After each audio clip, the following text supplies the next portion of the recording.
Now then, YouTube, what's going on, Lankowski, and welcome to a new series, Lew and Lank on whatever subject we are talking about. And tonight we are talking about Star Wars, more, what's the word, specifically the Mandalorian. We are doing a roundup, a review, a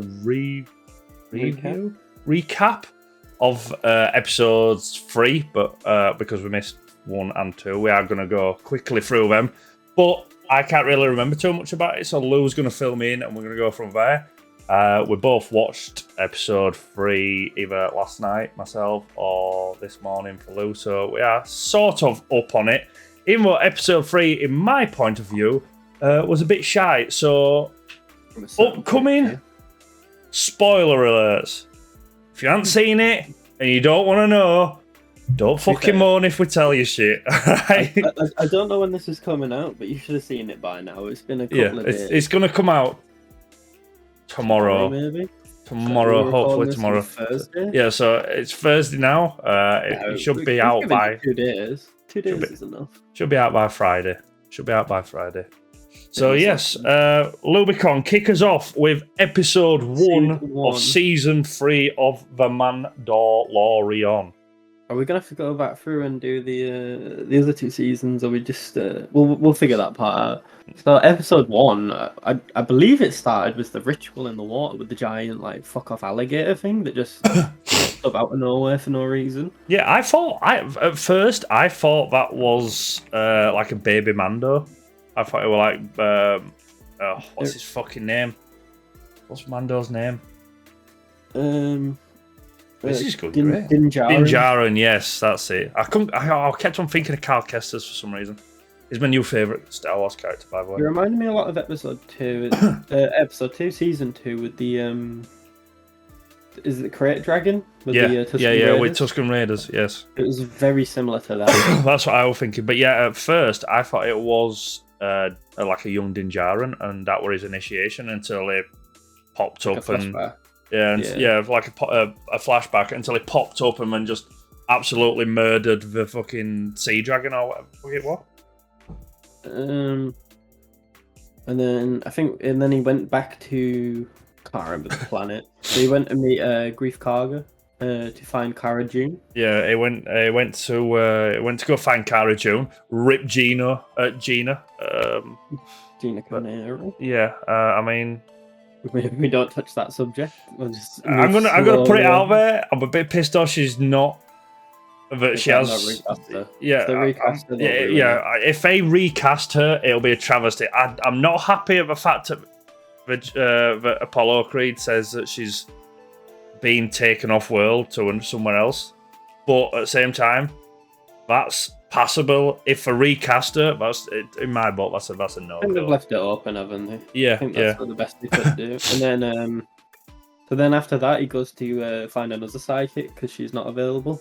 And I think he gets IG-11, doesn't he? Yeah, he tries getting IG-11 and rebuilding him. When he takes him to these, Grogu. Yeah, and IG-11 tries to kill Grogu because his memory or his settings have reverted back to standard protocol.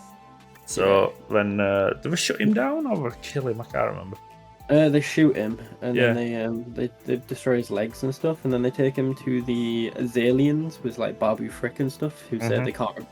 They're they can repair him, but they don't have the parts. Yeah. And then the pirates come in, and you have the whole scene with the pirates where he just murders 5 people. Yeah. There's just a bit of filler in that first episode with pirates, just for no apparent reason. Yeah.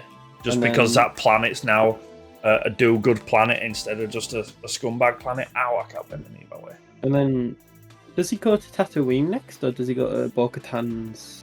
He goes to see Bo-Katan, doesn't he? I think so, from what I remember. And then the pirates attack him again, and then he jumps to light speed, and he goes to Tatooine. And he sees that woman, who I'm just going to put it out there, is the worst character in the entire show. I don't know why they keep bringing her back. That old bird who sells him droid. Yeah, because he wants a droid. He wants another droid. Yeah. No, he wants to repair IG-11, but the Jawas don't have the parts. Yeah, that's it. He ends up getting the astromech. Is it R5, I think it is. Yeah, it's like a poor man's R2. I think it's an R5. And it's unit. fucked. And I then like her. I don't mind her. she just seems a bit pointless. Like, She seems a bit like shoved in everywhere every time. Every time she's in an episode, it's just like there's no reason for her to be there, and there's a reason because Disney, and you know, I mean, as long as we don't have Rian Johnson coming back and directing episodes, we're all good because yeah, we don't talk about what happened after Last Jedi episode is the 6. best movie. You just haven't realised it yet. It subverts expectations. It kills one of the major characters, and I would be happy if they didn't bring Tatooine back, though. They have milked that planet to death. Yeah. There's so much sand. Very rough. Yeah. Always coarse. Gets Yeah. everywhere. So Mandalorian. that happens, and We head then over to episode 2, and it's the whole spooky stuff about the planet is cursed after the purge, the bombings. Mando Yeah, wants to go back to Mandalore to bathe in the waters. The waters of the mind. Yeah, the waters of the mind to cleanse himself or whatever it's called. He wants to Episode be 2 redeemed. for me so far is the best one. 100%. Yeah. So Mando goes. He goes to Bo-Katan's palace, and she's goes- just sat there like this. Yeah, she's just chilling. She's like, wait, leg up, Yeah. like proper. Come and get me. She's sat there, and she's been waiting there for like days at a time, just waiting for that exact moment. And then she's like, the planet's not cursed. It's just like, fuck, basically. Yeah. So she sends him off by himself with Grogu, and then he sends the droid out, and then the droid goes missing, and then these like Tarzan things attack him. Yeah, like primate sort of things. Yeah. Yeah, and then he kills them, and then you see like the Mandalorian city. Can't remember the capital name. It's in the Clone Wars, Season 7, banging. And then he heads down to the mines, and then that like General Grievous looking whatever creature. Oh shit! Yeah, I forgot about that. Yeah. It's like a trap, and then he like sticks him in that like cage, like a pig, like Yeah, it's like his a hog roast. Yeah, like a rotisserie. Yeah. And then he gets that droid that's like a pump, and he starts like pumping the fluids out of him. Yeah, that's. So then, If you've ever seen Dragon Ball, like when Cell starts sucking the life form out of everyone, it's a bit like that, but Mandalorian style. Yeah. And then go on. Grogu goes back, and they get Bo-Katan of House Kryze, and she goes and saves him. Mm-hmm. And then they go to the waters, and then you find out the Mythosaur is actually still alive. And Yeah. it's not, Bo-Katan tells this whole story about how her father did something or told a story or something along these lines, and it were a creature under the water that was killed and this and that. And then Mando goes to get in the water, and then it gets pulled in by the creature. So Bo-Katan dives in to save him, and I think as she's on the way back up, she sees the creature, and then she's just like, obviously comes out of water, she's questioning everything. She ends up questioning Mando, if I remember correctly, if he saw her out, but obviously he blacked out, so he didn't remember out. Yeah, and then she just sort of like lies about not seeing out, and just like, yeah, everything's cool. Also, little side note, having just finished The Last of Us, hearing Pedro Pascal's voice in The Mandalorian, sort of a killjoy now, because for me he's Joel and always will be Joel to an extent in the TV form, because Troy Baker's Joel. But yeah, don't watch The Last of Us and Mandalorian anywhere near each other, because it'll just spoil it if it did. Apparently, he wasn't very happy at the start because obviously you don't see his face much. Really, do you? Might not even be. Probably won't even be him in half at fucking scenes. He probably just dubs it. I think this is season 2. There's like 5 episodes where he's not even in it. Yeah. Well, that might be. Well, I thought that'd happen for season 3 because they were filming The Last of Us alongside it.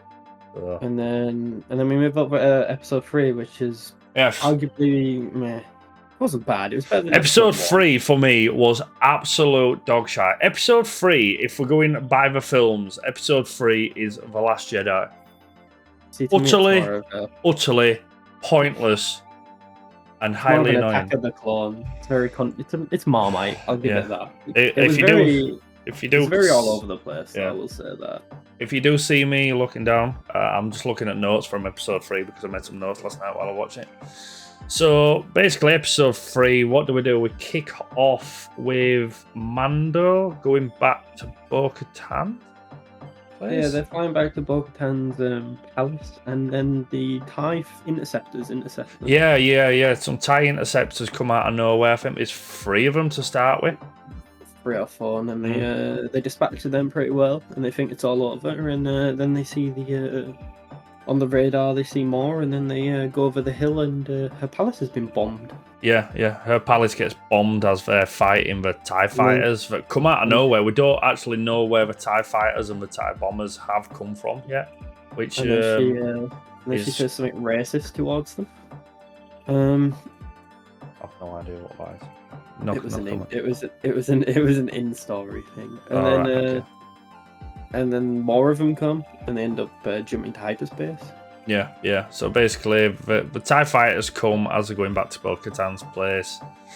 They fight them, then we go back to Bo-Katan's place while it's being bombed by the TIE bombers, and then some more TIE fighters come, chase them off, and then we both jump to hyperspace. Which I think then that is when it cuts to it cuts to the scientist also known as L-52. Pen Pershing is the scientist who were on Moff Gideon's ship. He would try to clone Grogu. I think it were in season 1. He would try to get him, like, I don't know, his DNA. Yeah, DNA from Grogu. DNA. So that's when you first meet him, and it goes back, and pretty much it's a flashback episode to that.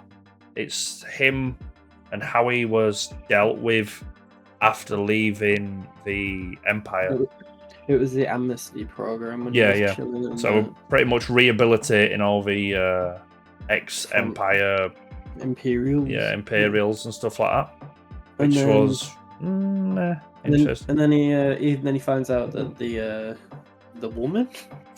Yeah, so we'll leave it as that. Yeah, there's a woman goes by G68. She's Elia Kane. She's a comms officer. Apparently, she were also on the ship with Moff Gideon. I don't know if you actually saw her in the show. I can't really remember that far back. You do, because it flashes back, doesn't it? Does it? See her. All right. Okay.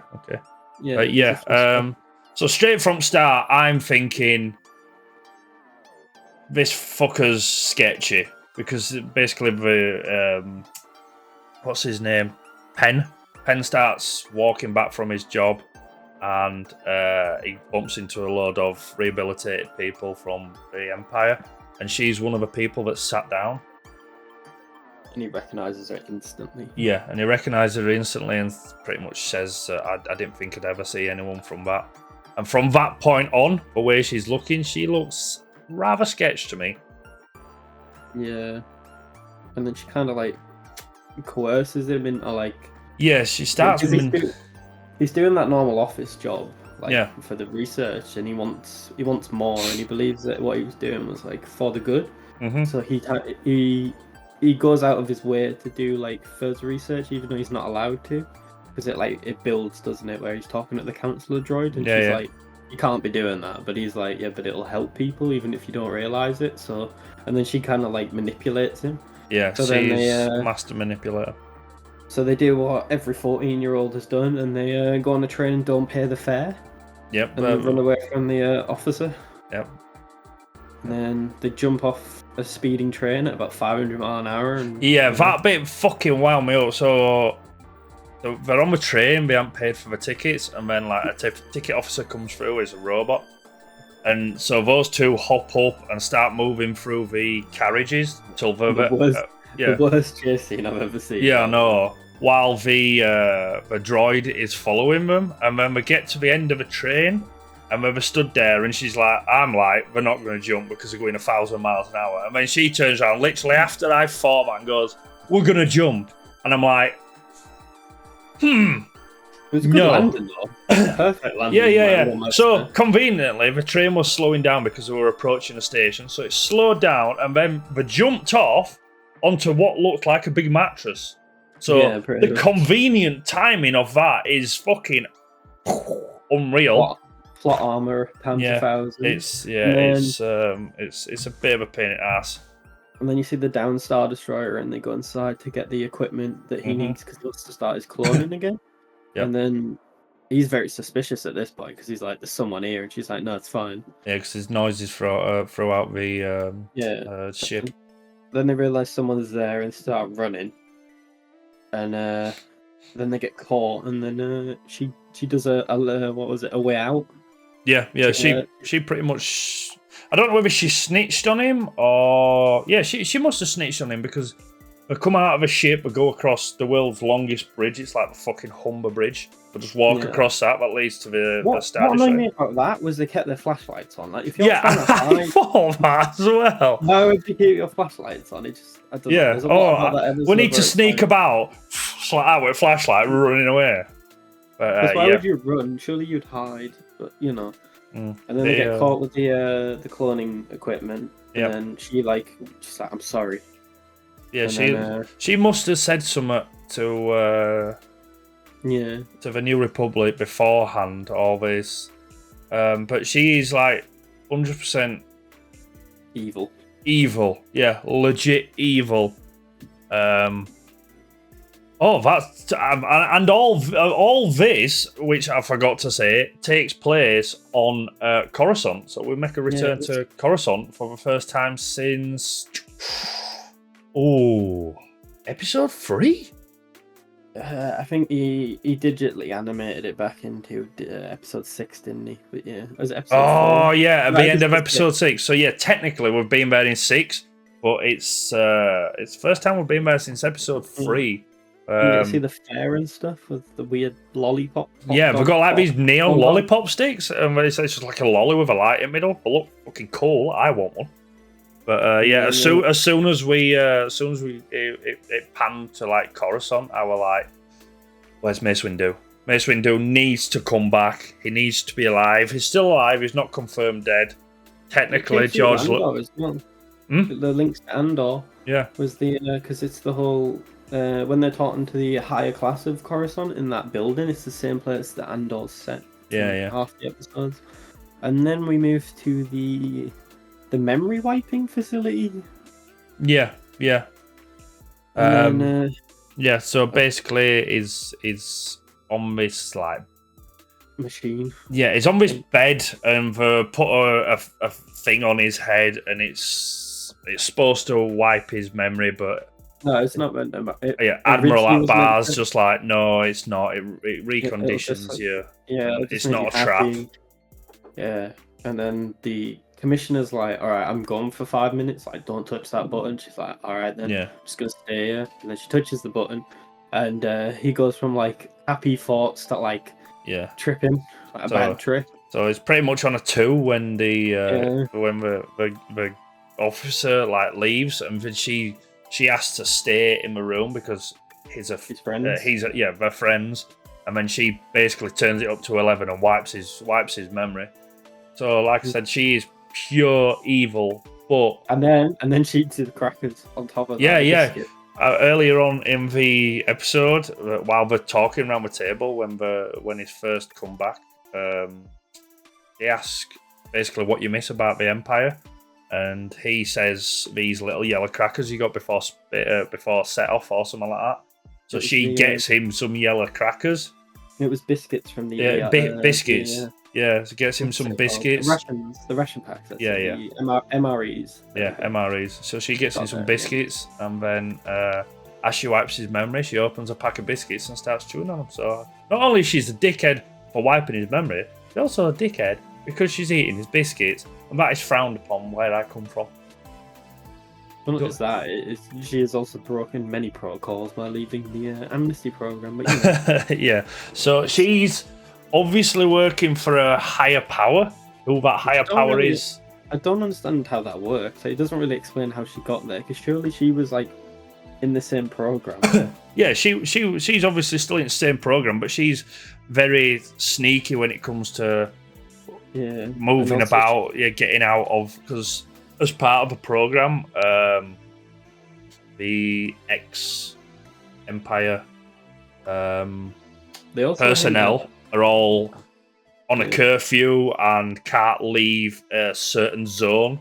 So they're confined to a certain specific zone. Yeah, But they're she on seems, probation. yeah, pretty much they're on probation. So, but she's pretty much found ways to get in and out as and when. So she's, like I said, working with some higher power, but it don't really hint at who it is to an extent. It says something about Moff Gideon. Yeah, they hint that he's still alive. Yeah. Because they said that he's hiding and he's on the run, and then Yeah. they said that he's dead. Yeah, but some people say he's dead, some people say he's alive on the run, some people say he's still in prison, blah, blah, blah. So I don't know whether it is going to be Moff Gideon, because with all this cloning talk from the scientist, what's his name? Peshing. It sort of lays down the whole, I don't know, cloning aspect for like.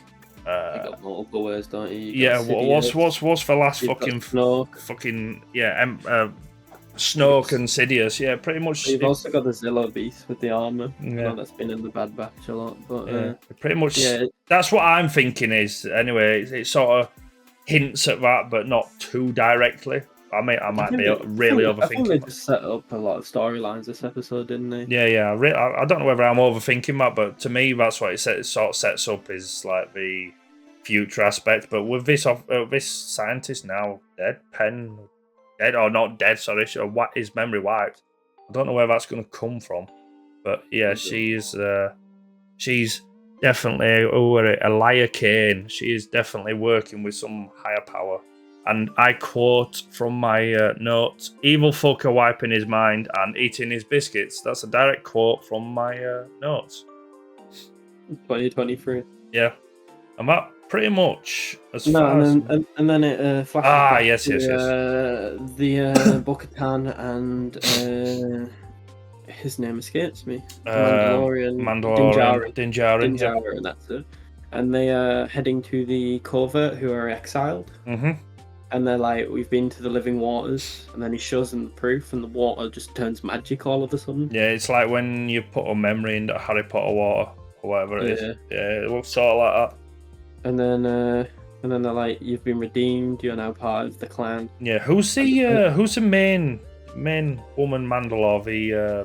The armorer. Yeah, the armorer. He gives this little vial of water to the armorer, and she puts it in this like bath sort of thing.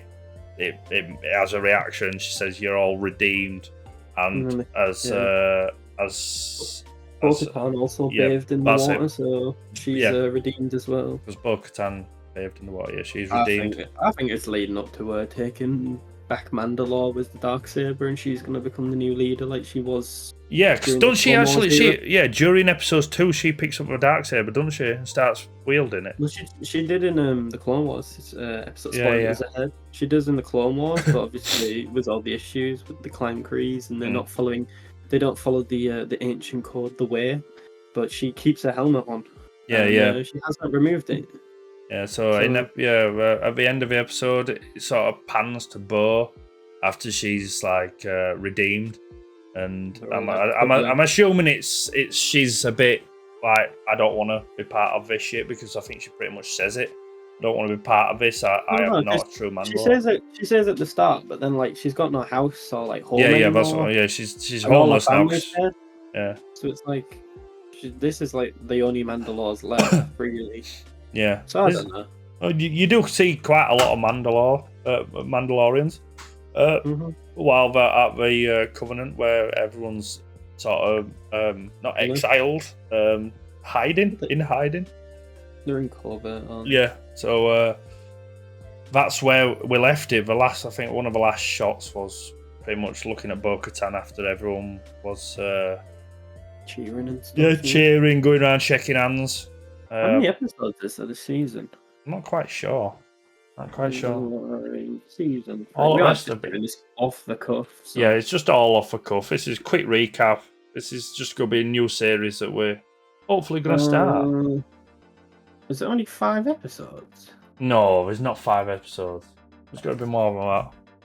There's 8. There's 8 8. episodes. So, Come on, brilliant though. we're a third way through or whatever it is. To be fair though, they're all an hour long. They seem a lot longer this season than Yeah, I previous thought seasons. won't the first 2 seasons won't be only a half hour, 45 minutes long. No, I think the first episode was like 50 minutes, and then they dropped to like half an hour. Yeah, But yeah. apparently the next episode is only half an hour long. All right, okay. But yeah, that's pretty much a quick recap of episode 1, 2, and 3. So basically, episode 3, Bo-Katan's house gets blown up. Biscuits. Yeah, evil scientist is now good scientist and wants to help the New Republic. Evil comms woman It's still evil. yeah, is still evil. Befriends scientist, betrays scientist, wipes scientist's mind, eats his fucking biscuits, and then Din Djarin and Bo-Katan get redeemed for taking off their helmets. And that is pretty much a wrap up of episode 3. I think that's a good analogy, good wrap up. Pretty much. Like I've said, this is a new series, sort of Lew and Lank on. We're gonna maybe do in future on football. We can do more Star Wars things. We can do CS:GO, Rust, anything. It's just one of these talking head videos where we just chat shit pretty much. But we thought it's like a podcast, but it's a bit podcasty. We're not aiming full Joe Rogan, but we'll go like just chatting shit for half an hour. We'll just chat shit for half hour and then kick it to you guys. And if you guys do like it, do let us know down in the comments below. If you have any topics that you would like us to cover, I took the words out of my mouth. If there's any topics you want us to cover, please do let us know, and we shall consider them. Whenever. Yeah. Hope you do enjoy the video. I'm assuming this is going up on both our channels, so Lew's, there'll be Lew's link down in the description and my link in Lew's description, hopefully. So yeah, if I piss him off or not. But if you do like it, please do consider leaving a like and subscribing. As we said, if you want to see anything different in the future, or if this episode was a bit too long, too much chatting shit, or so on and so forth, do let us know in comments, and we shall try. Any feedback. That's the word. Any feedback, and feedback is welcomed, and we will make considerations, but we can't guarantee, because if it's boring as fuck, we're not gonna do it. And on that bombshell, hope you enjoy the rest of your day, evening, or night, and we'll see you next time. Adios.